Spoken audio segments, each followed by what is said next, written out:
This is a very crunchy video. I may or may not even post this, but it's kind of been heavy on my mind, so I decided why I should go ahead and take advantage of this while I have this quiet time space, because if you know me, I have a 2-year-old, so trying to record anything with a 2-year-old, it's not happening unless it's nighttime or nap time. Anyways, my nails. These are press-ons, and I'm actually so in love. Touched up my hair, so we got like the color is coloring. Anyways, today's October 21st, and I just wanted to talk about post-grad depression.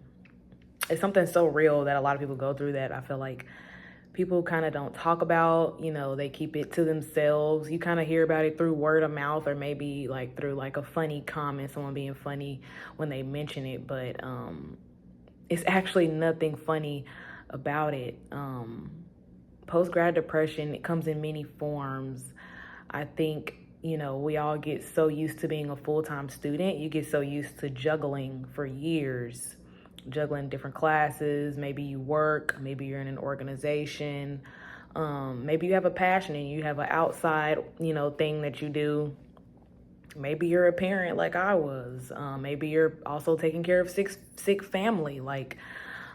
Everyone's situation is so specific and unique, but I think what we all have in common is the fact that you get used to juggling so much on your plate all the time that once everything kind of is like silenced and kind of stopped in this more calmer waters, you can tend to freak out because you don't have a million things telling you what to do every day. You become your principal, you become your manager, you become your teacher, you become, you step up into that role where you're the captain of your own fate, your own life, your own decisions, your own choices. And that feeling can be quite scary. You're so used to having so much going on. Everybody's, everyone's path is different. I've heard a lot of people say, give it 6 months to a year after you graduate to kind of figure things out. Don't be so hard on yourself, because not everybody goes straight off into work. Now, depending on what type of career path you chose, you may go straight off to work. For example, teachers, nurses, lawyers, certain different jobs, okay? And I'm not trying to crap on anyone else's major things like that, but what I'm trying to say is the jobs that are in high demand, meaning that right after you graduate, you need to take off and go straight to that job. It can be that path can be a lot.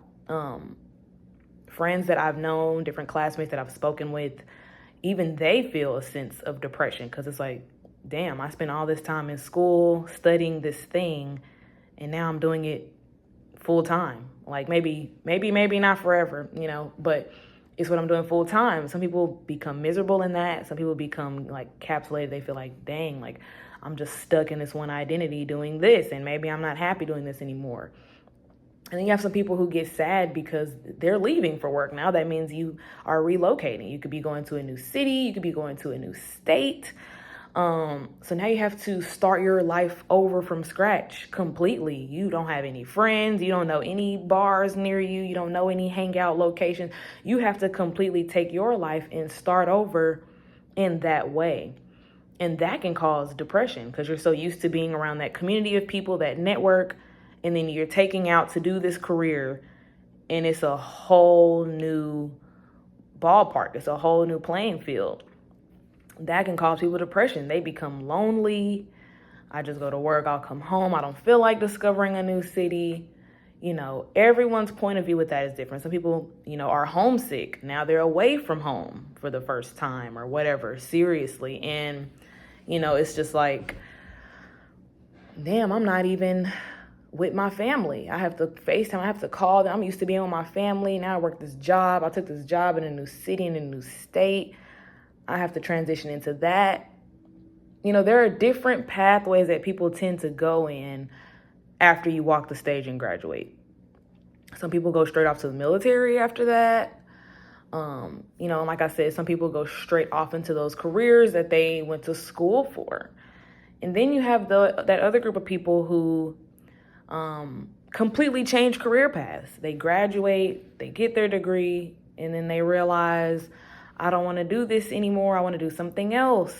So now you are completely in the middle of the ocean, and it's like, okay, I got to cling on to something, because I know at the end of the day, I feel like everybody went to college because they want some sort of stability. It comes with recognition, validation. You're accepted, seen a little bit differently in the public. And when you have an educational background, it's something you could relate to people on. All these different things, okay? I'm trying to stay on track with this. I don't want to ramble too much. But yeah, so you have those people that graduate and they are like, what do I do from here? And that time in between, some people go back to working at grocery stores. Some people work at coffee shops. And I'm not talking down on any type of job, because I have worked my fair share of jobs from bottom to top, okay? So some people end up having to work at a grocery store, or find another side hustle, find some sort of way to make some income, because you don't want to be broke. You can't live every day just broke. It's depressing even more. So now you're taking on another job just to get some sort of income until you find your niche, or that thing, or that career path that calls to you, that you feel, move towards. So I would say, so you have that 6 months to a year's time span, right? Where everybody always says, I don't know why that time frame is so, but it is true. 6 months to a year, give yourself that time to, okay, what am I going to do? How can I make the best out of the situation I'm in now? And how can I head in a direction that is plentiful to me? Find a job where I feel important and needed, and, whatever that criteria is for you. What do you do in that time where you are just kind of left with your own thoughts? And when you're left with your own thoughts, it can become dark. It can get very dark. It can get very sad. And I've experienced it myself. I was so depressed. I had graduated with this degree. And I realized I didn't want to do any of the jobs that kind of were connected to that degree. Technically, my degree is in communication, specified in broadcasting, so television, radio. I work jobs in radio. I work for my school, and I work for one of the hottest hip hop stations in the world. I got to work at the news station, which was on campus. I got to produce shows. I really gotten involved in the world. I got to be around, go and visit different news stations. I got all the exposure with my university. And I realized I just didn't love it. Like, something about it just wasn't settling to me. Like, I guess the fact that I knew that somebody wanted my job, and that I truly didn't matter, and that it was quick to call a replacement because people want to help with radio and want to be with television before they find out what it's really about. It's so many people eager to work in that field. And, once you get there, you're just kind of a placeholder. They could replace you at any amount of time. And I didn't like that. I'm like, I want to matter. Whatever job I work at, I want to be able to pull my own weight, see my own growth, all these different things. But in the meantime, while I had just graduated and I'm on this roller coaster of a high, everyone's happy and celebrating, and then everyone splits off. Your friend groups, your colleagues, whatever you want to call them, everybody splits off and they go their way. And those people that are really meant to be your friends, your true friends throughout it all, those people will stick. I usually say about 5 people or less you end up actually staying truly friends with in college. Honestly, I got a little bit more. I went to 3 different universities, so don't judge me. But my last university, I can count on one hand how many people I would reach out to in the future to hang out, or chat or call, or, snoop in on their lives. How's it going for you, But what do you do in that free time? What you don't want to do is isolate. Isolating, staying alone, diving deep into your life and trying to find answers and all of that. The last thing you need to do is be alone. It is okay to be alone sometimes, but don't be alone all the time because you sit in those thoughts and shame and I'm pitying myself and why is my life not taking off and I'm so depressed, look at so and so. Stay off social media. Stay off, limit yourself, set boundaries, whatever that looks like for you. Get off social media. Social media is a game, people. It is now turned into a game. Social media, when things are new, they're authentic. And then once that authenticity wears off, it becomes a job. It becomes repetitive, okay? That's how a lot of things work. It's hard to keep it genuine when people have, the expectation becomes higher and higher. Stay off of social media. It is all a lie. I think social media is good to promote whatever business you got going on. You know, it's good for business things more so. Now, everybody posts super edited photos, super artsy things, professional photography. Like, stay off of that, okay? And that stuff is not even real. Social media is just showing you a glimpse of something good in somebody's life as of now. It's not showing you their whole thing. Like, you know, it could be that one person posting all the time and they have a great gym body. And you're like, man, like, you know, I'm killing myself. I wish I looked like that. And, I should be working out and I should be da-da-da-da-da.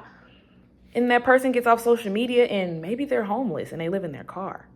You never know what people have going on. So I said to say, take social media with a grain of salt. When it comes to post-grad depression, the last thing you need to see is somebody majorly successful in their career or doing so good. I mean, it's okay to see that sometimes and to congratulate people. I think it's always good to humble yourself, you know, and congratulate people. Maybe that's a genuine friend that posted and they got that job and you really feel happy for them. But if deep down you feeling green about it and you pissed off because it's not you, get off social media, okay? So get off social media. Do not spend a lot of time alone. Pick up a hobby. I don't care if that is watching something on YouTube and you're knitting, learning how to knit. Pick up a hobby, something to keep your mind off of the fact that you're not where you want to be, that your life isn't taking off as fast as you thought, you know, to keep you from thinking and comparing yourself to other people because you don't even know these people's situations. Like, a lot of times things look a certain way, but social media is fake. Like, first of all, like, just listen to that sentence. Social media is fake. It is not the true reality of people's real lives. If that was the case, people will be posting sad ass posts every single day. My cousin died. My car had a flat. I lost my key. Like, you would see that. It would just be a bunch of complaining. Nobody wants to see a bunch of complaining. It's not motivating. People want to see pretty and good and nice and who are you? What's your aesthetic and what do you have to offer? And post. You can post so much. You can grow. People have created formulas. Social media, like I said, it is no longer authentic. The people that are authentic within yourselves, you know, your followers will attract to you. If people really feel like you're being authentic, I will just say that. But pick up a hobby, you know, something that you can do. For me, it's physical. I like to run. My anger, my frustrations, whatever life is throwing at me, I like to run. So I've joined a run club. I will run in the mornings when I can. I'm trying to get into working out because I want to bulk up my body. Working on eating right, trying to eat better. The things that I can control around me is what I'm focused on. You know, who do you want to be? Even though you're not exactly to where that professional career goal, that sweet, you know, something that everyone is looking for, what around you can you change to satisfy that craving until you do find that career where it's like, oh, I want to do this, or oh my God, I love this. I feel so purposeful here, and I love this community, and I love these people, and my benefits, and my pay, and I'm stable, and I have insurance, and I have dental insurance, eye care, all the things, right? All of the things. At the end of the day, if you are watching this video like me, I live in America. If you live in America, you know, money it shouldn't be your 100% happiness, but it can be used in order to create ease in your life. It can be used to help create stability, to create that home, that nest, that place that really fits you so you can develop into the very best version of yourself that you possibly can. being in America, we have necessities and essentials that need to be met. And we know this. We all know this. So instead of focusing on that and beating yourself up like, God, I wish I would have took that job. I didn't take that opportunity. Now what am I going to do? Don't beat yourself up. You didn't take that opportunity because it wasn't connected to you. It wasn't aligned. So don't beat yourself up like, dang, I could have been getting paid this much. Yeah, then you would have been only getting paid that much. And maybe you're supposed to be getting paid more by doing another job that is more purposeful. I'm talking to myself and I'm talking to y'all. I got very, very low. I had some suicidal thoughts. I just couldn't see the point of anything. I was at a low. Like I've created all these accolades. I have diplomas. I have degrees. I have certifications. I've worked all these different jobs, and nothing was paying me enough to be stable, honestly. So it's just like I had to relook at my life and figure things out. For me, I ended up getting my real estate license actually not too long ago. So this is a new path, a new journey. It's something I felt called to, something that I should possibly try. So I've taken the steps to get that. Like I said, trying to figure out everything in my world so that things can align and shift and work out for me in a way that's comfortable. It's a new path. I'm nervous. I don't, know what this could have for me, but I'm trying. So moral of the story is, take the time to find yourself. Right after you graduate, if you don't go straight off to a job and you living with your parents, in a situation that you don't want to be in, how can you take care of just yourself first? How can you be happy within yourself, your image, your energy, your spirituality, the things that you listen to, what you put in your body? Those things you can control about yourself, how you treat people, how you treat yourself, your body, all those things, your hygiene. There's so many things that you can focus on and build as you're finding your way in that path of where should I go? I think YouTube is great. YouTube is a great place to be when it comes to wanting to look at different jobs. There's so many like nursing vlog, real estate vlog or lawyer bae vlog. You can see these people live these different lives and you can envision yourself in their shoes. For me, I'm a visionary. I've always been a visual learner. Maybe if you like to hear, you can get an audio and listen to somebody in the career that you might be interested in. Or maybe you're not. Just take the time to research different places. But again, don't fall in that hole and be researching all day. You didn't brush your teeth. You under a cover. You sad. You drinking alcohol. You smoking, whatever. Don't fall too deep in that because, those dark thoughts can become things. They can overtake you. But I want whoever's watching this to know post-grad depression is very, very real. You are not alone. And you will get through it.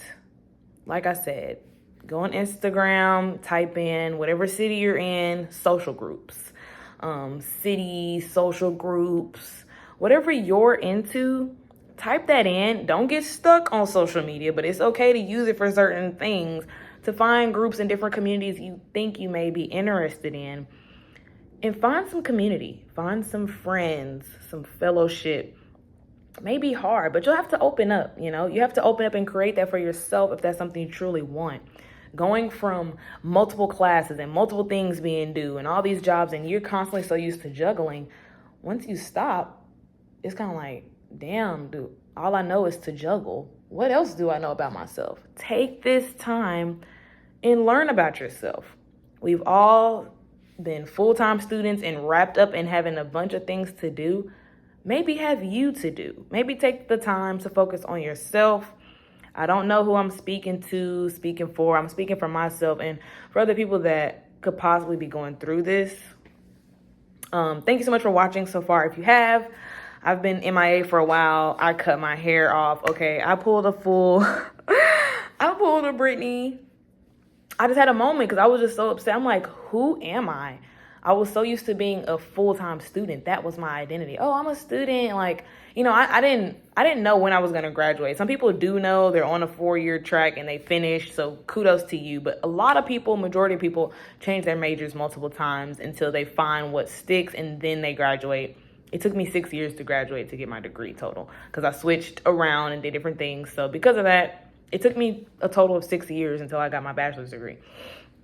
And I don't have no shame about it. Like, everybody's path is different, but just know, like, once you take all that off, you have to look in the mirror and look at yourself. You tell yourself what to do. You create that new schedule.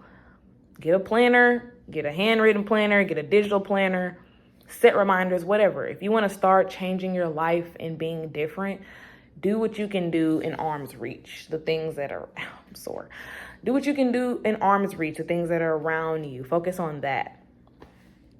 The things that are out of your control, you have to believe in spirit, whatever spirit that is for you, whatever religion that you follow, look to spirit, call and ask for answers. I definitely believe that your spirituality has a lot to do with where you go and how you attract things. So yeah, it's already been 20 minutes. This is kind of long. I just wanted to wrap it up and make a short video and speak what's on my heart and just kind of let people know that it is okay. It's okay. Don't beat yourself up. You know that you know how to complete tasks. You know how to get things done because clearly you graduated. So clap it up for yourself. You got that degree, whether it's your master's, doctorates, bachelor's, whatever. You have put in the work. Look back at all the work that you've done with happiness, with gratitude and acceptance. And then look forward toward your future, toward the present. Be present. Look at that with ambition, with purpose, with light, curiosity, with faith. So yeah, I just want everyone to know that post-grad depression is a very real thing that a lot of people do not talk about or discuss. Everyone goes off and do different things. Everyone goes off and they live their lives. Yours isn't stopping just because you have this period of trying to figure it out. So like most people say, like I've always heard, give yourself 6 months to a year to kind of see where you are in life, where you want to go, where you're headed. Use this time to explore, learn yourself, explore different communities, get outside, ground your feet in the grass and connect to the earth. Really feel where you are in this world and think about where you want to go. We all have that inkling deep down somewhere that we want to go, and we know, like, I know I want this type of life. Okay, well, how are you going to get there? You know you want these things, but set at least a little bit of an outline to how you're going to get there. Now, the steps aren't going to be exactly as you wrote it out because nothing ever is. But the fact that you even set the goal and the ambition that is there, that's enough. I'm Sydney Porter. Some call me City. This is my channel, City Life. I'm going to post more content when it feels right for me. As of now, I haven't been posting because I'm trying to get my life together. And I want to be the best version of myself before I'm just like vlogging all these different trials and tribulations. So I'll be back when I feel that it's right. But I'm going to go ahead and post this video because I think it could help a lot of people. And it's just been kind of heavy on my heart to do. I love you all so much. Have a good day.